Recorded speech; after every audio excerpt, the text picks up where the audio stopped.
Halo semuanya, jadi hari ini kita kedatangan tamu spesial banget nih. Jadi kita kedatangan Michelle Fuzigi karena kita mau berbincang-bincang tentang noveletnya ya, yang berjudul The Light in the Darkness, bener gak? Benar. Bener ya. Nah, jadi aku ada sedikit pertanyaan nih yang pengen ditanyain karena pastinya penasaran dong ya semua dengan novelet singkat yang penuh imajinasi. Oh iya, penuh banget Oke, jadi imajinasi. aku Bener mulai banget. nih ya di pertanyaan pertama. Sebenarnya ide buat novelet ini tuh dari mana sih? Idenya bisa dibilang, jadi tuh aku suka nonton banyak role play. Role play itu tuh kayak banyak karakter yang saya pura-pura jadi karakter lain, intinya begitulah bisa dibilang ya. Jadi tuh aku mendapat inspirasi karena aku suka nonton begituan, dan emang aku ada plot twistnya sendiri. Jadi tuh kayak berdasarkan dari role play yang aku udah nonton itu, tapi nggak sama persis banget karena aku juga mau taruh kayak twistku sendiri di ceritanya gimana sih. Jadi kayak menarik buat aku sendiri. Nah, ya ampun idenya bener-bener ya. Coba, kalau misalnya karakter di novelet ini siapa aja sih? Dan coba ya, kalau bisa pilih salah satu, favorit kamu siapa? Oh, karakter di cerita ini bisa dibilang banyak sih ya. Aku nggak bohong deh. Karakternya tuh bisa jadi ada 10 lebih. Aku coba sebutin 10-nya deh. Semoga aku inget ya. Malu nih kalau misalnya lupa ya. Jadi itu karakter utama yang ceweknya itu Ciel. Karakter cowok utamanya itu Clay. Terus Nick, George, Tommy, Toby, Wilbur, Flores, Jason sama Alex. Jadi emang namanya agak-agak sedikit. Banyak karakternya. Namanya barat banget ya. Barat banget. Aduh.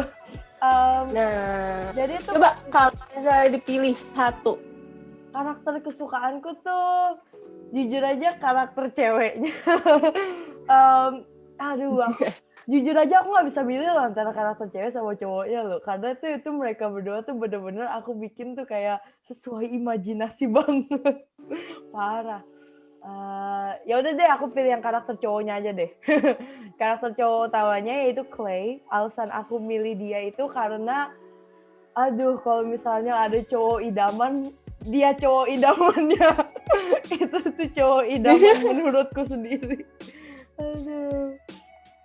Jadi karena memang dibuat sendiri ya, jadi itu cowok idaman banget. Iya, bener banget. Kayak tuh kalau misalnya di dunia novel tuh kayak tuh, udahlah tulis aja cowok yang aku mau kayak gimana.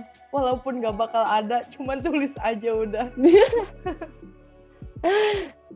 Nah, kita udah dengar tuh ya, karakternya banyak. Idenya brilian banget. Wow. Boleh dong diceritain sedikit aja. Ini isi novelnya apa sih sebenarnya? Kan penasaran ya, kita pengen sneak peek lah. Oke. Jadi tuh ceritanya tuh dimulai dari ada satu kota. Kotanya emang Eropa banget sih namanya. Jadi tuh kota ini aku nggak tulis di novelnya, cuman kayak sedikit latar belakang dari kalau misalnya udah baca noveletnya itu. Jadi tuh kotanya itu namanya L. Manberg. Jadi dibaca Le Manberg. Kenapa ditulisnya begitu? Karena kalau misalnya di Eropa biasanya tuh banyak orang yang menamakan sesuatu dengan kayak L kutip atas. Kayak ya kan, itu kayak misalnya mereka juga pas bikin kota itu tersebut itu harusnya Manberg, man, karena isinya tuh harusnya laki-laki semua kan ya. Tapi kayak biar kedengarannya lebih Eropa dikit jadi tambahin Le Manberg gitu. Jadi tuh kotanya ini nih awal-awalnya dibikin karena mereka mau mendapat kemerdekaan sendiri. Dan ada beberapa orang, yaitu main karakter yaitu Clay, Nick, dan George yang gak setuju dengan mereka mau memerdekakan negaranya sendiri. Karena itu tanah yang harusnya buat semuanya. sedangkan mereka mau membuat kota sendiri untuk memerdekakan dirinya sendiri. Jadi menurut mereka itu nggak adil. Jadi tuh awal-awalnya dimulai seperti itu, dan makanya plot ceritanya tuh kayak ada perang karena tuh banyak yang nggak setuju istilahnya dengan mereka membuat negara sendiri. Harusnya kan kita hidupnya kayak bareng-bareng istilahnya gitu loh. Tapi mereka lebih mau memerdekakan. Jadi seperti itu.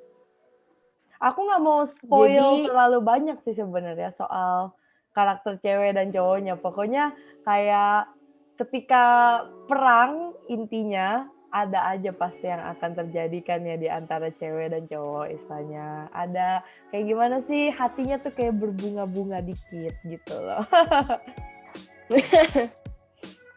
Nah kan novelnya udah sulit banget diterka-terka nih.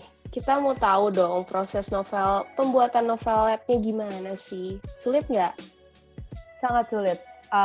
Aku tuh jujur aja, aku tidak pandai dalam berbahasa Indonesia yang baik dan benar.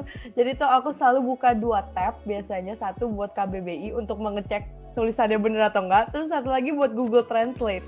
Karena lebih tahu kata Inggris kadang-kadang daripada kata Indonesia kan. Jadi kadang-kadang harus translate dari Inggris ke Indonesia. Dan itu proses pembuatannya aku bilang 1 hari full. Kayak aku bener-bener mau menyelesaikan novelnya, kayak aku nggak mau nunda-nunda gitu kan. Soalnya aku ada kebiasaan. Biasanya kalau misalnya udah nulis kayak sebagian, besoknya aku mau lanjut tulis, aku nggak bisa. Kenapa? Karena aku udah lupa. Jadi aku mesti baca dari awal lagi, terus baru, oh iya plotnya begini, baru lanjut lagi. Jadi itu aku bener-bener mau kelarin 1 hari. Itu totalnya kayaknya tuh sekitar 12 jam paling nggak. Tapi itu kan dengan break ya pasti ya. Kayak nggak mungkin aku 12 jam duduk di laptop sambil ngetik begitu aja. Jadi itu kayak 12 jam lah kurang lebih aku bisa buletinnya. Kita udah sampai nih di pertanyaan terakhir. Jadi dari semuanya itu kendala apa sih yang paling mengganggu selama proses penulisan? Gimana ya kendalanya itu Instagram dan YouTube. Kenapa? Karena tuh aku orangnya gampang gimana ya? Gampang terpengaruh istilahnya. Jadi tuh kayak pas aku lihat notification HP dikit kayak ya udahlah sekalian lah scroll Instagram dikit, buka YouTube dikit, tapi akhirnya malah kayak aduh udah 3 video belum lanjut lagi. Jadi tuh aku bilang paling nggak kendala terbesarnya tuh selain harus membuka Google Translate dan mentranslate setiap kata yang aku tidak tahu di Indonesia, paling nggak tuh Instagram dan YouTube itu tuh yang paling mengganggu banget. Nah, satu pertanyaan terakhir deh ya buat supaya kita menutup dengan ini. Puas nggak sih sama hasil noveletnya? Aku bilang sih puas. Kayak aku bilang noveletnya itu baik, cuman nggak bagus banget.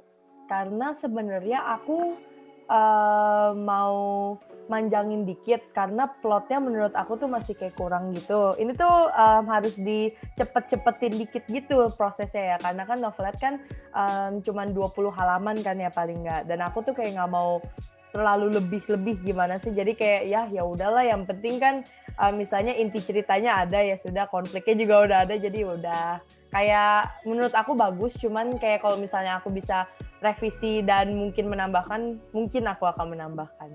Tapi aku puas kok dengan hasilnya. Oke deh. Jadi terima kasih ya buat kesempatannya kita berbincang-bincang. Jangan lupa buat semuanya yang nonton dibaca noveletnya. Terima kasih semuanya. Terima kasih. Dadah.